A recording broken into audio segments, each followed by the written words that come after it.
1984 by George Orwell. Part 2, Chapter 2. Winston picked his way up the lane through dappled light and shade, stepping out into the pools of gold wherever the boughs parted. Under the trees to the left of him, the ground was misty with bluebells.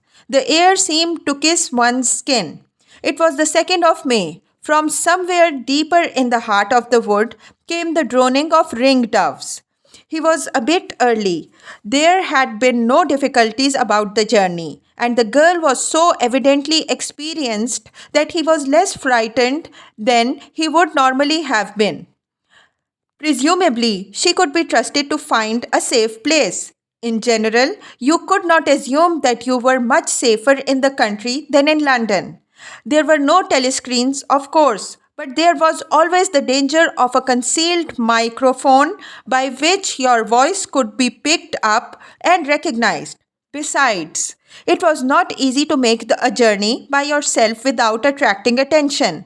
For distances of less than 100 kilometers, it was not necessary to get your passport endorsed. But sometimes there were patrols hanging about the railway stations who examined the papers of any party member they found there and asked awkward questions. However, no patrols had appeared, and on the walk from the station, he had made sure by cautious backward glances that he was not being followed. The train was full of paroles in holiday mood because of the summery weather. The wooden-seated carriage in which he travelled was filled to overflowing by a single enormous family, ranging from a toothless great-grandmother to a month-old baby, going out to spend an afternoon with the in-laws in the country, and as they freely explained to Winston, to get hold of a little black market butter. The lane widened, and in a minute he came to the footpath she had told him of, a mere cattle track which plunged between the bushes. He had no watch, but it could not be 15 yet. The bluebells were so thick underfoot that it was impossible not to tread on them. He knelt down and began picking some, partly to pass the time away, but also from a vague idea that he would like to have a bunch of flowers to offer to the girl when they met. He had got together a big bunch and was smelling their faint, sickly scent when a sound at his back froze him. The unmistakable crackle of a foot on twigs. He went on picking bluebells. It was the best thing to do. It might be the girl, or he might have been followed after all. To look around was to show guilt. He picked another and another. A hand fell lightly on his shoulder. He looked up. It was the girl. She shook her head, evidently as a warning that he must keep silent, then parted the bushes and quickly led the way along a narrow track into the wood. Obviously, she had been that way before, for she dodged the boggy bits as though by habit. Winston followed, still clasping his bunch of flowers. His first feeling was relief, but as he watched the strong, slender body moving in front of him, with the scarlet sash that was just tight enough to bring out the curve of her hips, the sense of his own inferiority was heavy upon him. Even now, it seemed quite likely that when she turned round and looked at him, she would draw back after all. The sweetness of the air and the greenness of the leaves daunted him.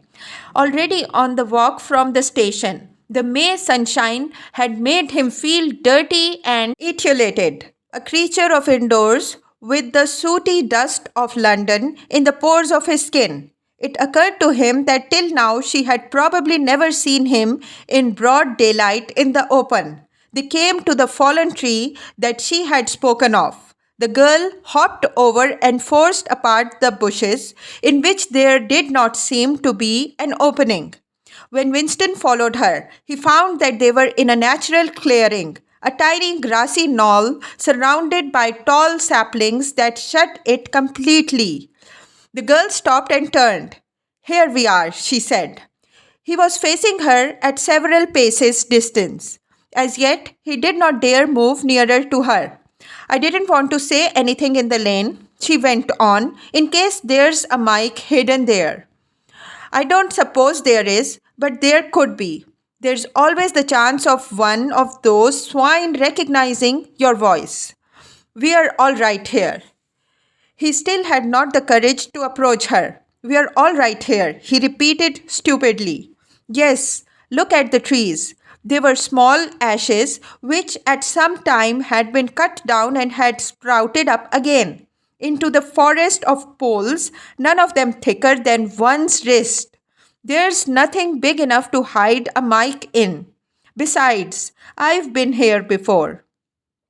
They were only making conversation. He had managed to move closer to her now. She stood before him, very upright, with a smile on her face that looked faintly ironical, as though she were wondering why he was so slow to act. The bluebells had cascaded onto the ground. They seemed to have fallen of their own accord. He took her hand. Would you believe, he said, that till this moment I didn't know what color your eyes were? They were brown, he noted, a rather light shade of brown, with dark lashes. Now that you've seen what I'm really like, can you still bear to look at me? Yes, easily. I'm 39 years old. I've got a wife that I can't get rid of. I've got varicose veins. I've got 5 false teeth. I couldn't care less, said the girl. The next moment, it was hard to say by whose act she was in his arms. At the beginning, he had no feeling except sheer incredulity. She sat against him, putting her arm round his waist. Never mind, dear. There's no hurry. We've got the whole afternoon. Isn't this a splendid hideout? I found it when I got lost once on a community hike. If anyone was coming, you could hear them 100 meters away. What is your name? Said Winston. Julia. I know yours. It's Winston. Winston Smith. How did you find that out? I expect I'm better at finding things out than you are, dear. Tell me, what did you think of me before that day I gave you the note? He did not feel any temptation to tell lies to her. It was even a sort of love offering to start off by telling the worst. I hated the sight of you, he said. I wanted to rape you and then murder you afterwards. 2 weeks ago, I thought seriously of smashing your head in with a cobblestone. If you really want to know, I imagined that you had something to do with the thought police. The girl laughed delightedly, evidently taking this as a tribute to the excellence of her disguise. Not the thought police. You didn't honestly think that.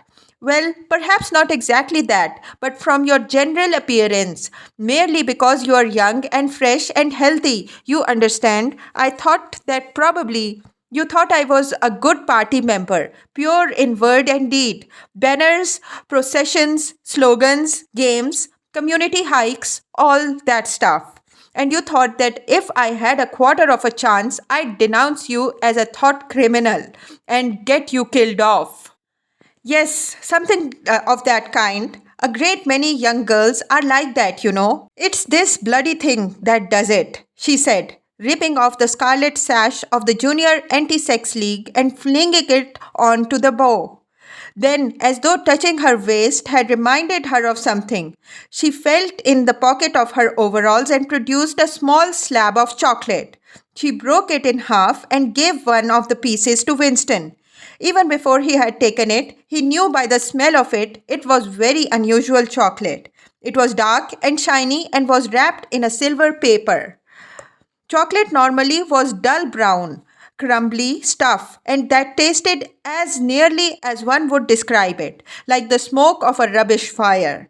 But at some time or another, he had tasted chocolate like the piece she had given him. The first whiff of its scent had stirred up some memory of which he could not pin down, but which was powerful and troubling. Where did you get this stuff? He said.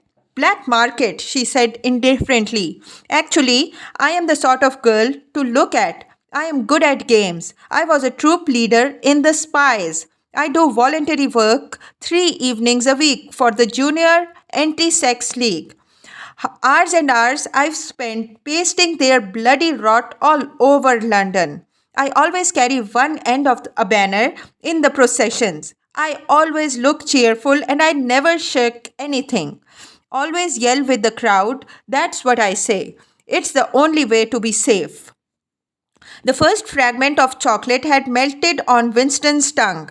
The taste was delightful, but there was still that memory moving round the edges of his consciousness. Something strongly felt but not reducible to definite shape, like an object seen out of the corner of one's eye. He pushed it away from him, aware only that it was the memory of some action which he would have liked to undo, but could not. You are young, he said. You are 10 or 15 years younger than me. What could you see to attract you in a man like me?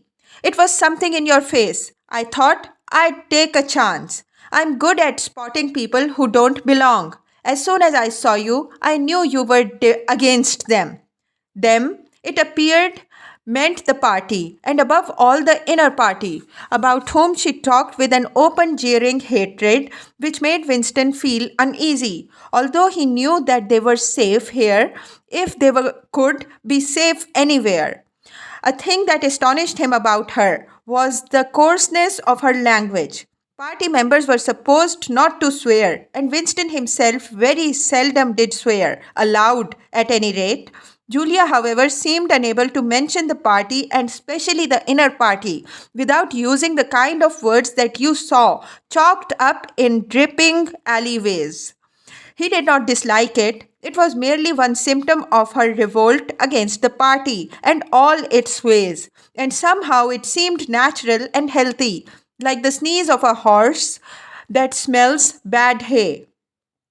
They had left the clearing and were wandering against through the checkered shade, with their arms round each other's waists whenever it was wide enough to walk two abreast. He noticed how much softer her waist seemed to feel now that the sash was gone. They did not speak above a whisper. Outside the clearing, Julia said it was better to go quietly. Presently, they had reached the edge of the little wood. She stopped him. Don't go out into the open. There might be someone watching. We are all right if we keep behind the boughs. They were standing in the shade of hazel bushes. The sunlight, filtering through innumerable leaves, was still hot on their faces. Winston looked out into the field beyond and underwent a curious, slow shock of recognition. He knew it by sight. An old, close-bitten pasture with a footpath wandering across it and a molehill here and there. In the ragged hedge on the opposite side of the boughs of the elm trees swayed just perceptibly in a breeze, and their leaves stirred faintly in dense masses like women's hair. Surely somewhere nearby, but out of sight, there must be a stream with green pools where dace were swimming. Isn't there a stream somewhere near here? He whispered. That's right, there is a stream. It's at the edge of the next field, actually. There are fish in it, great big ones. You can watch them lying in the pool under the willow trees, waving their tails. It's the golden country, almost, he murmured. The golden country? It's nothing, really. A landscape I've seen sometimes in a dream. Look, whispered Julia. A thrush had alighted on a bough not 5 meters away, almost at the level of their faces. Perhaps it had not seen them. It was in the sun, they in the shade. It spread out its wings, fitted them carefully into place again, ducked its head for a moment as though making a sort of obeisance to the sun, and then began to pour forth a torrent of song. In the afternoon hush, the volume of sound was startling. Winston and Julia clung together, fascinated. The music went on, minute after minute, with astonishing variations, never once repeating itself, almost as though the bird were deliberately showing off its virtuosity. Sometimes it stopped for a few seconds, spreading out and resettled its wings, then swelled and speckled breast and again burst into song. Winston watched it with a sort of vague reverence. For whom, for what, was that bird singing? No mate, no rival was watching it. What made it sit at the edge of the lonely wood and pour its music into nothingness? He wondered whether, after all, there was a microphone hidden somewhere near. He and Julia had spoken only in low whispers and it would not pick up and what they had said, but it would pick up the thrush. Perhaps at the other end of the instrument, some small, beetle like man was listening intently, listening to that. But by degrees a flood of music drove all speculations out of his mind. It was as though it were a kind of liquid stuff that poured all over him and got mixed up with the sunlight that filtered through the leaves. He stopped thinking and merely felt. The girl's waist in the bend of his arm was soft and warm. He pulled her round so that they were breast to breast. Her body seemed to melt into him. Wherever his hands moved, it was all as yielding as water. They both sighed deeply. The bird took fright and fled with a clatter of wings. Listen, said Winston, the more men you've had, the more I love you. Do you understand that? Yes, perfectly. I hate purity. I hate goodness. I don't want any virtue to exist anywhere. I want everyone to be corrupt to the bones. Well, then, I ought to suit you, dear. I'm corrupt to the bones. You like doing this. I don't mean simply me, I mean the thing in itself. I adore it. That was above all what he wanted to hear. Not merely the love of one person, but the animal instinct, the simple, undifferentiated desire. That was the force that would tear the party to pieces. He pressed her down upon the grass among the fallen bluebells. The sun seemed to have grown hotter. They were both sleepy. He reached out for the discarded overalls and pulled them partly over her. Almost immediately, they fell asleep and slept for about half an hour. Winston woke first. He sat up and watched the freckled face, still peacefully asleep, pillowed on the palm of her hand. Except for her mouth, you could not call her beautiful. There was a line or two round her eyes, if you could look closely. The short dark hair was extraordinarily thick and soft. It occurred to him that he still did not know her surname and where she lived. The young strong body, now helpless in sleep, awoke in him a pitying, protecting feeling. But the mindless tenderness that he had felt under the hazel tree while the thrush was singing had not quite come back. He pulled the overalls aside and studied her smooth white flank. In the old days, he thought, a man looked at a girl's body and saw that it was desirable, and that was the end of the story. But you could not have pure love or pure lust nowadays. No emotion was pure, because everything was mixed up with fear and hatred. Their embrace had been a battle, the climax a victory. It was a blow struck against the party. It was a political act.